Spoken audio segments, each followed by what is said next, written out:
bringing you up to date on all the action from a busy weekend of women's soccer. This is USL Super League Game Week on SiriusXM FC. Welcome into Game Week on SiriusXM, where each week we dive into the behind the scenes of the Super League. We bring you exclusive content from coaches and players in the league. Thanks so much for joining us this week. Joined as always by my co-host, former Georgia standout Marion Crowder. I'm Anna Witte. Marion, gosh, another fun week in the Super League. A lot to talk about when it comes to new coaches, the latest when it comes to some cross-league matches this week. But before we dive into it all, do you like my jersey that Carolina gave me this past weekend? You know, I was about to say, I want to set the record straight because Please. If someone came into us who watches the show often, they would know that you and I talked about giving each other Christmas gifts of kits. And I just wanted to let everyone know I did not give Anna this jersey. And I'm bringing that up to say I am very upset that Anna has a jersey. And I don't. Anna is the sideline reporter, obviously, for all of Carolina Ascent's home games. And, one thing I've been really impressed with about the Super League, but also really angry about, is the fact that they have great giveaways, right? Do you remember the bucket hat giveaway? I know, was Marion. with? I'm still obsessed with it. I will get you some stuff. Don't worry. Where are mine? I will get it to you next week. It'll be a different conversation on the show, I promise. I'm going to throw something at you like Amanda from Summer House threw that drink at Hannah. What do you think about Summer House? You've done your homework. All right. Well, I've done my homework. Reminder for the viewers out there. I don't really know if Anna and I are in a bet. I don't really know how this came about. I think it's just because reality TV actually has plagued the girls on the Super League. Every single time that we bring somebody on, they always tell us what the girlies are up to in the locker room. It's been Bachelor, it's been, Real Housewives. We've had Book Club, obviously last week with Mia. And so it's come to fruition that Anna is 0-3 on the players that we've asked, would you rather watch Game of Thrones or Summer House? Because Anna has never seen Game of Thrones. I've never seen Summer House. So with that being said, Anna and I are kind of hands across the aisle. We're trying to make it work. Yeah. And I realized after watching the first couple of episodes, or I watched the first 2 episodes of the newest season of Summer House. And I was so lost. I'm not even going to lie, because I was like, I don't know who these people are. I don't know what the point of the show is. Why am I just following around all these random people? They were bringing up, past seasons. And so I've made the heavy commitment to go and watch previous seasons. I picked a random one. I was like, oh, season 5 seems like a good place to start. And it's like the introduction of Sierra, so that's helping me there. Yeah, she's a good one. I'm still confused on the point of the show. I'm not going to lie to you. I am. There is no point. There is no point. It's just a bunch of 20-somes going to the Hamptons on the weekends during the summer from the city. It's fighting, it's drama, it's some relationships, but I don't know. I don't know what the allure is, Marion. I think it's just mindless stuff that you can kind of tune into and before you go to bed. For me, that's what it is. Game of Thrones is a completely different story. You have to be so invested in every single minute of the action. It's dark, so I need to turn the lights on in my living room so I don't fall asleep during the action. But I'm here for it. I will uphold my side of the commitment. Marion, though, there's one show that I feel like we can extend our hands across the aisle on. Okay. White Lotus. Are we into it? Yes, but I haven't watched the new season. I won't. But girl, you got to watch the new season because there's some stuff we need to talk about. There's some Bravo White Lotus crossover. Okay. We need to talk about. It is the new theme song. That's what I heard from is the new theme song really as bad as everyone is saying that it is? It's just not as good as the old theme song. What was wrong with the old theme song? They're starting to bring the old theme song into aspects of the episodes. Okay. But the old theme song just has this fun, I don't even know because I'm not a music very recognizable. But very recognizable. If it ain't broke, don't fix it. Fix it. I agree. But season 3 is good. It's again another slow start, but I think we're going to dive into some really good, it's character development at the beginning, right? So, but eventually it gets really good. But yeah, with all this said, tune into Game of Thrones, 2 minutes of Summer House. Let us know what you think. Who's winning this bet? I'm losing this bet. We have Anna is losing. Brooklyn's Mackenzie Pluck comes on the show later today, and she takes Marion's side, as you'll find out. So that was kind of a bummer, but here we are, diving into all things Super League. Real quick though, the bottom of this kit. Cute. Really cool, right? It's giving semi-pro, that Will Ferrell movie. You know what I'm talking about? Yes, I do, but you're making me more mad. No, Everyone tune in. If you have any kits or t-shirts from across the league, send I them will our wear way. them. We will feature them on the show. Yeah. We will feature them on the show. I will wear a bucket hat for the entirety of the show. Yeah, exactly. Anyway. I'll wear a bucket hat, a scarf. I will hang a scarf across all my at the same background. time. Are you gonna do it all at the same time? I mean, Bucket hat, of sunglasses, course I will. scarf, jersey. Hit me with a good time, Marion. I totally would. All right. Well, we've got some new news across the league, starting with Lexington SC announcing that last Friday, their head coach, Michael Dickey, has stepped away from his coaching role as the club explores new opportunities for his continued involvement. Assistant coach Marion McCray, has stepped in as interim and coached in the team's loss to Fort Lauderdale this past weekend. McCray has a pretty good resume. She was been with the club since day one. She was the head coach at College of St. Mary. She was the Midwest regional director at ODP, and she played her college ball at BYU. She was a professional in the WUSA. So she's coached at every level. She's been a head coach before, but she's also been in these women's shoes before. When you look at all of what's happening in Lexington, there's been one other change in the league so far. How do you assess where Lexington goes from here?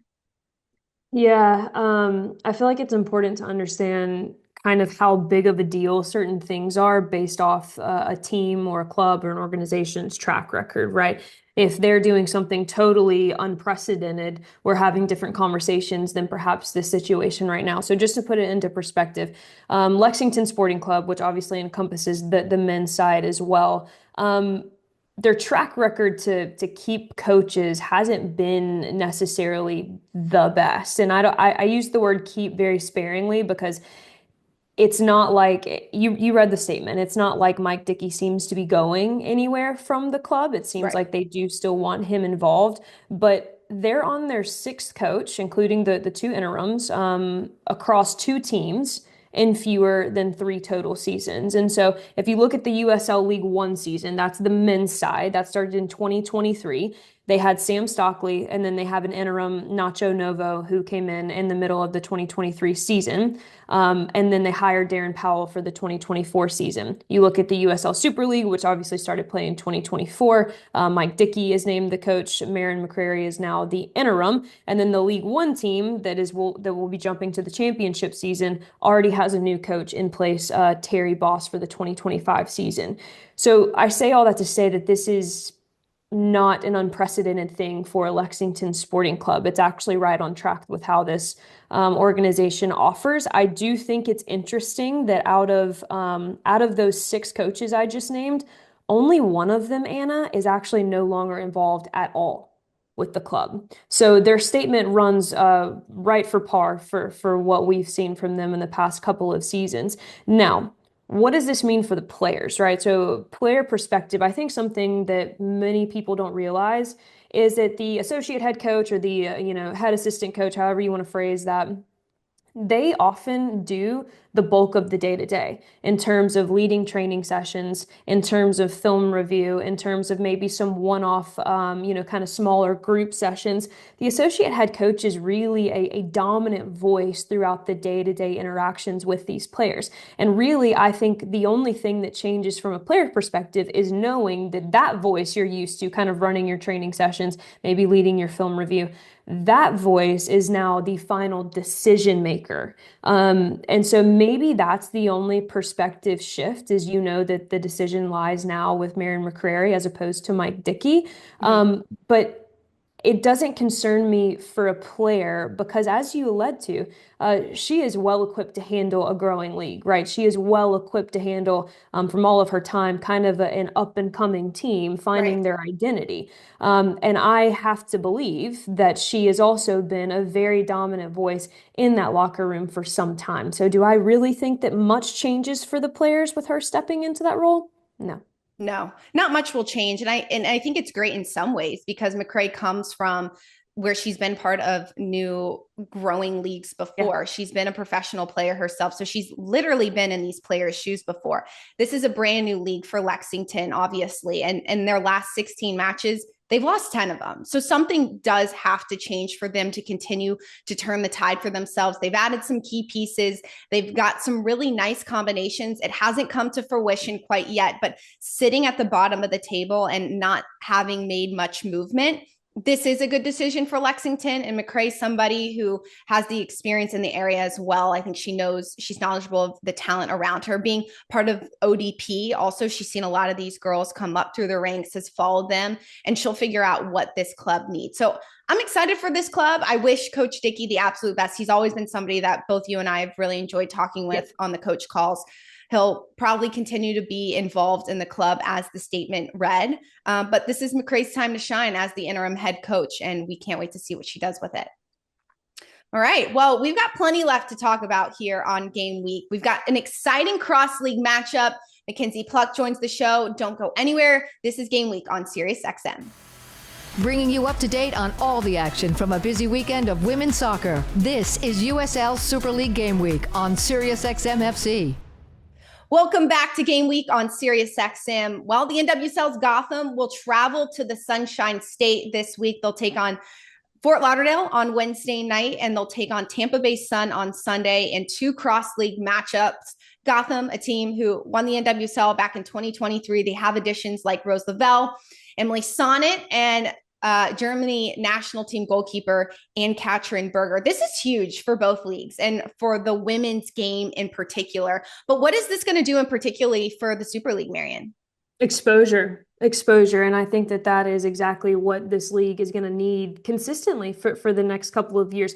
Right. I feel like we're sometimes everyone's a little like scared to shy away from the fact we're a new league, guys. Like, hello, by the way, we're brand new. Exposure is not something that just happens overnight. Now, yes, the marketing departments have done incredible for both the individual teams and for the league office as a whole, right? You have to think about Peacock, the fact that they have that in their first year, every match being played on Peacock, massive. The fact we have the show, massive. All of these things are good incremental bits of exposure. But when you're talking about taking on the top tier talent in the NWSL, who has had that consistent state exposure for X amount of years now, and you're talking about some of the top talent in the world, you mentioned Rose Lavelle and that German national goaltender, that's a different level of exposure that I am so excited to see the USL Super League be a part of. And not only exposure for the casual fan, right, who just loves women's soccer and who wants to see what other talent is out there, it's also an extreme opportunity for players in both leagues.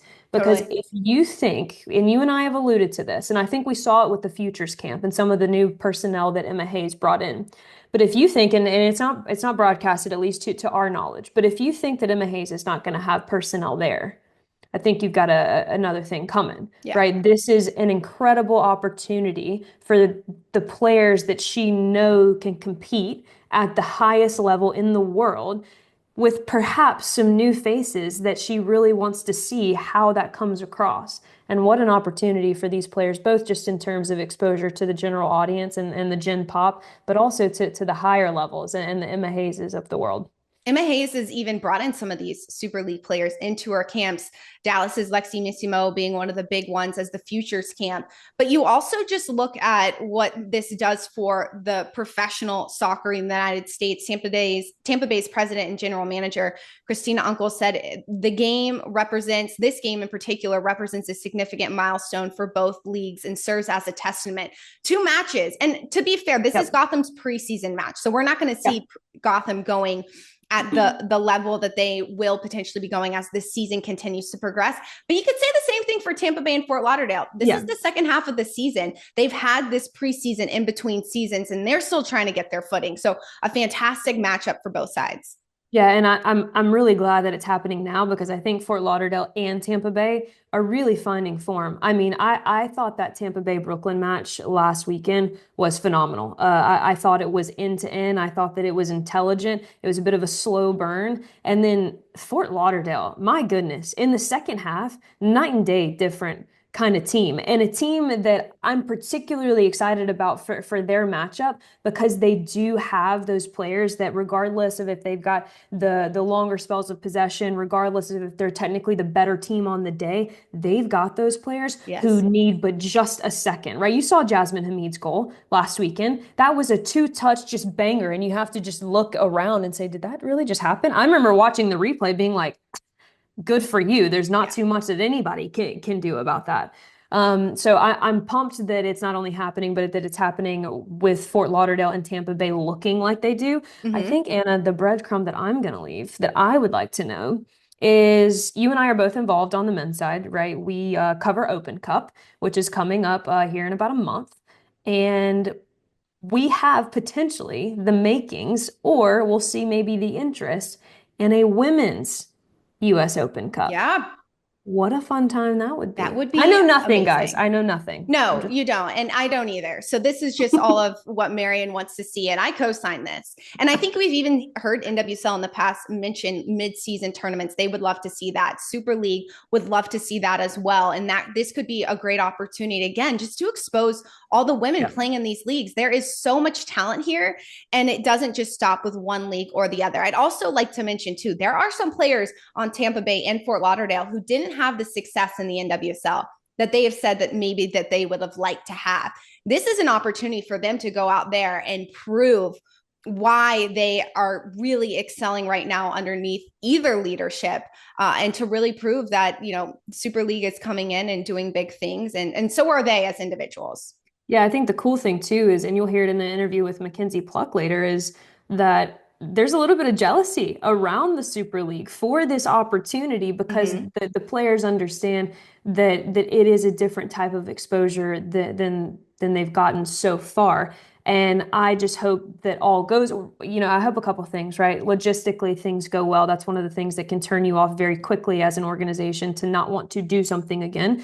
So logistically, hope everything goes well. And then I hope it truly is a good, talented showing that only leads to wanting to do more of it, because I truly cannot see a negative side to doing this more often. No, this is really, and I hope this sets the standard for games to come and matches to come across both leagues, because exciting stuff on both sides of the women's game. Not going to stop there though, Marion, because there are obviously league matches this weekend. Lexington will host Brooklyn on Saturday at 7 o'clock on Peacock, and then Fort Lauderdale will travel to Carolina at 3 o'clock Sunday afternoon. Carolina looking for some redemption in a match where they should have beat DC. I think they walk out of that match really of a loss rather than getting a point against DC, because DC had no business even taking shots, let alone scoring. 3 shots, 3 goals for DC. And then you look at this Lexington hosting Brooklyn, a coaching change, Brooklyn on fire. What are you most excited about when you look at these 2 matches across the league this weekend? I think you hit the nail on the head. I really want to see Carolina. You know, at the end of last season, we kind of saw them take a negative spiral, right? And it took a long time to get out of that. In fact, it took 70 odd days or so for the winter break for us to see that okay, they've gotten it.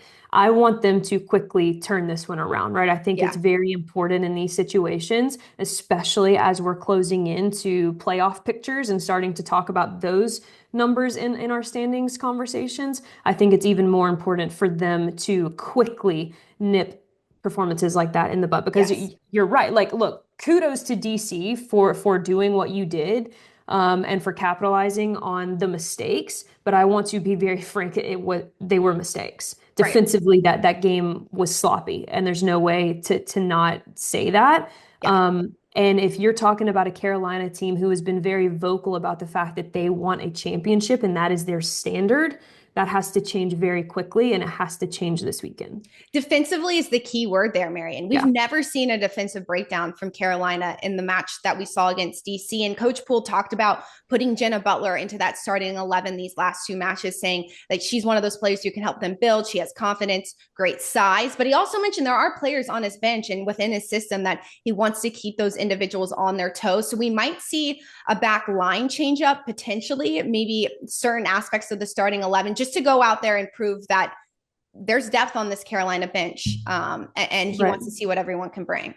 Right. And it's just so important. Like I don't want people to misconstrue what I'm saying. Oh, this one result for Carolina is going to knock them out of the playoff picture. Like that is not at all what we're saying. But what we're saying is that it is easy for those performances to spiral into 3 and 4 and 5. And now Right. all of a sudden you're counting your points to a secured fourth spot when you could Yeah. have easily been sitting pretty at the second place in the table if you just mentally do the small things right. I will Right. say one more thing that I'm excited for this weekend. I thought that Skiba, the Lexington goalkeeper, I thought she was a very, very bright spot for them. I thought she came up big against a really dynamic Fort Lauderdale attack. So exciting to see her continue on. And then Morshea, the Fort Lauderdale goalkeeper as well. I think she's going really under the radar right now. I'm excited for her to get this opportunity on a big stage because she is kind of that modern day goalkeeper. She allows for expansive shape with the way that she's able to build up. So just from an individual perspective, I've been really excited and keen to see those two goalkeepers continue to progress. A lot to watch for across the league this weekend. You can tune into both matches on Peacock. Don't go anywhere. We have a really fun conversation with Brooklyn's midfielder, Mackenzie Pluck. She talks about her journey to the Super League, some of her creative talents, and what's going on in the Brooklyn training facilities. Bringing you up to date on all the action from a busy weekend of women's soccer. This is USL Super League Game Week on SiriusXM FC. Welcome back to Game Week on SiriusXM. We are joined by Brooklyn midfielder Mackenzie Pluck. Mackenzie, thanks for joining the show. We're excited to dive into your career. It's kind of been a short professional career for you. You played your college ball at Duke, you played at Angel City and Gotham in the NWSL, and now you're at Brooklyn in the USL Super League. What drew you to this club? Yeah, I mean, first off, I was so excited that Brooklyn was having a team because I'm from Philadelphia originally. My dream was always to play close to home, and so family and friends could come watch, and the location was a big thing for me. I also knew a bunch of players that were considering going to Brooklyn, and that got me really excited. So hearing that some of these girls that I've played with growing up and also know their talent level, as soon as I heard they were going to Brooklyn, I was like, I'm in, let's sign, let's do this. So yeah, I think the people and the place definitely drew me in. Hey, fly Eagles fly, then I Go assume, right? Birds! Yeah. Go Birds. Oh my God. I'm so pumped. I don't think I'm ever gonna live that down. It's hard being in New York though, because everyone's like, and I'm like, Yeah. guys, come to Philly one time. So You'll wait, love have it. you been harboring the love for the Philadelphia Eagles Oh, this whole season, or are you oh like my God. you're open about it? You're like, I don't care. Oh, I've been full blown Eagles fan, wearing my Eagles socks and hats on every away trip whenever there was a game. So Well, go look, Birds. I'm a residential Georgia Bulldog, and so I feel like half of our team are Georgia. So I'm with you. If I can be a Philly Well, fan, I would We appreciate that. Penn adopt Staters, everyone from Saquon everywhere. Barkley. Yes, true, true, true, true. You Exactly. mentioned a couple. We'll get to the connection that this locker room has in a minute, but I want to kind of stick to Anna mentioned you're still new in your pro career, really, and finding your footing. But you got your first goal this past weekend in your professional career. Talk to me about kind of what that moment, now that you've had a chance to reflect and kind of watch yourself a couple times on tape, because it was an absolute banger. Let me just go ahead and tell you. How does it feel to kind of have that milestone in the bag? Yeah, thank you. I think it feels really good. I've been patiently waiting for a goal to come. I think I don't like putting too much pressure on myself to score because when I do, I don't score. Yeah. So I'm like very, very grateful that it came at this time of year because I wanted to start the second half of the season strong. And I think that just solidified a lot of confidence that I needed. And yeah, I'm a very visual person. So it's nice to kind of visualize yourself doing it and then actually, pulling it off is like the best feeling in the world for forwards and midfielders. So yeah, it was just a really awesome moment. I was like praying before the game and I was like, oh, if I have a moment of confidence, like let me take it. And then I was like, thank you, God. Like that was perfect. So my faith definitely, made me feel confident in that moment. And I was just really grateful for it. Yeah, I love that. I'm sure you felt a sense of relief once you saw that ball go in the back of the net too. And now you maybe could play with a little bit more relief. Do you feel that? For sure. I think once you get the first goal in, it makes the biggest difference for future games. Mhm. Like I said, like visualizing it is like half the battle. So when I think the last time I scored a goal was at Duke. So I think my time at Angel City and Gotham were hard to score when I was subbed in. And I think, I put a lot of pressure on myself to make a difference early on in my professional career, but I I'm happy with the way it worked out at Brooklyn, kind of building into the season, and then finally having this moment where I felt confident doing it, and I know I can do it again. So it was just a really awesome time, and I'm grateful it happened now.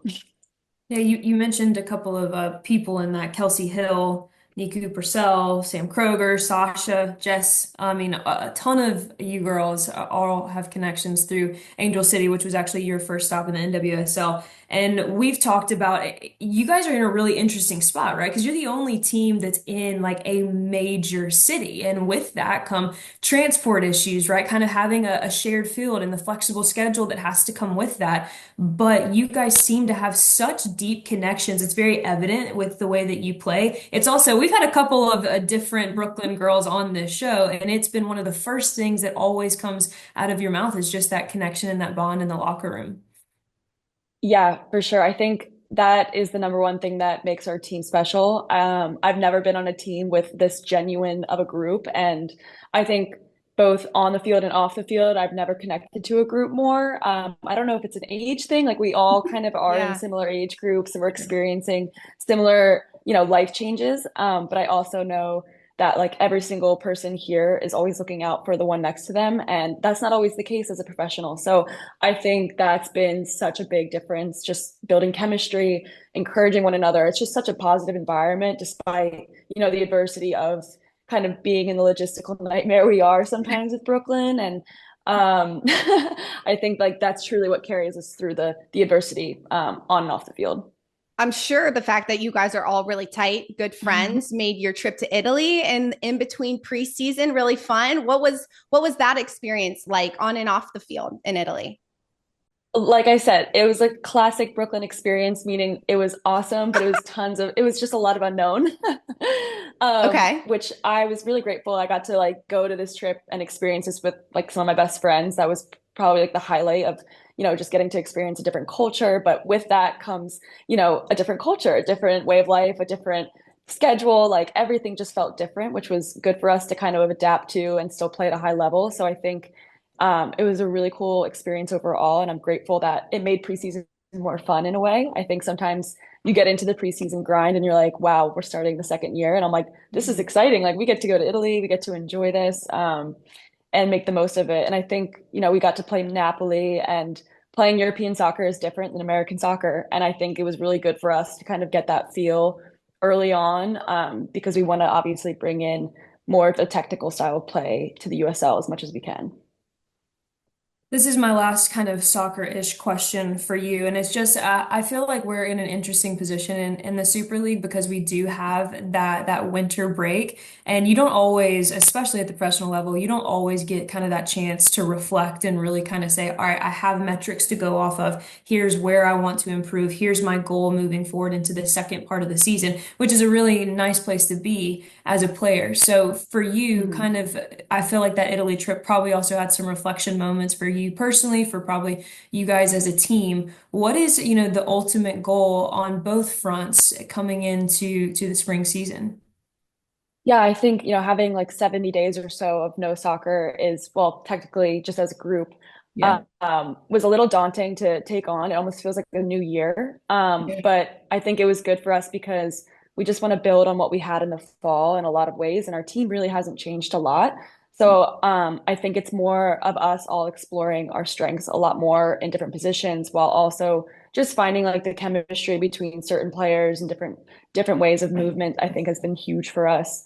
Like for me specifically, I knew going into preseason, I like wanted to be more free and creative while also just learning more of the 8 position and the 10 position. Because in college I was a winger, at Angel City I was a winger, and it's just very different. So I'm getting used to kind of the style of play of a midfielder, and I really like love the freedom we had with Italy and kind of just seeing what worked. So I think it's really good for us coming into the second half of the year. Moving into the middle of the field is a huge, like, kudos to you, how you've been able to accomplish that so well. What has been important to you in that transition? Has there been somebody you've connected with who has really helped you in that transition and see the game differently? Or has it been a lot of your own personal studying?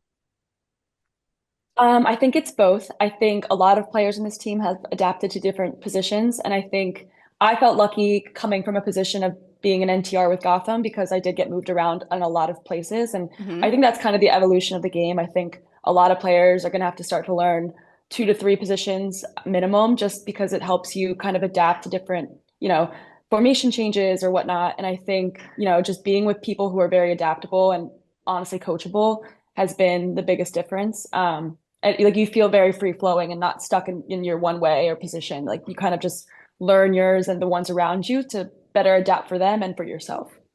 I feel like that's the way that the game is going, though. Like, it's just so many times now in these coaches calls that we have and different kind of analysis that we watch, it is so much less these days about formations, right? And it's so much more about space recognition and being willing to just go exploit said space and find those different advantages elsewhere. But soccer aside, okay, I've got to know because Anna and I have a little, like, I don't know if it's a bet. I don't really know what it is. We're just kind of like, hey, like, you scratch my back, I scratch yours, right? She's never seen Game of Thrones.